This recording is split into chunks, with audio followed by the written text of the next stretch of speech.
لناوندا گابکایا لشکری یا گریدای باجاری قامشلو 1705 شروان نو ین ارکی خوپاراستینه راهینان خوانی یا لشکری بداوی کرن. دوره 29 یا ارکی خوپاراستینه گو ج 1705 شروانین پیک دهات و تزانین گو مزنترین دوره لشکری ین ارکی خوپاراستینه یه به مراسم لشکری و فرمی بداوی کرن اوه خاطره گاندن.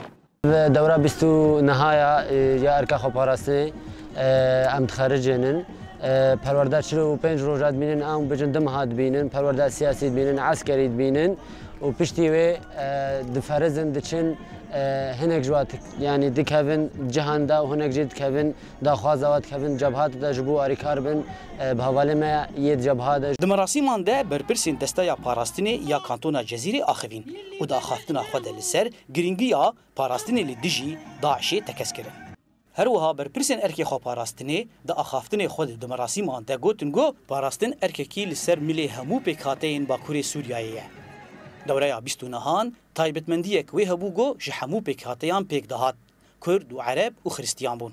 Şervanên nû bi moralên bilind amedebûna xwe ya tevlîbûna nav şer de li dijî Daişê tanîn ziman. شعركي من عسكري خوتكم از برسنا خوتكم برسنا شعبكم برسنا مالكم شعورك جمري وسكفتني جمري يعني Tê zanîn got li ser asta kantona Cezîrê 5 taborên leşkerî yên erkê xweparastinê hene û ev dewreya 29 ne li ser asta Bakurê Sûriyayê bigiştî. Hêjaya bîbîrxistinê got beriya 2 salan zagona erkê xweparastinê ji aliyê rêveberiya xwesera dîmokratîk ya kantona Cezîrê hatibû ragihandin. û taniha jî li rastî nerazîbûna Encûmana Niştîmanî Kurdî enekesê tê û ew mîna leşkeriya neçar bi nav dike. Zana Umer dengê Amerîka Qamişlo.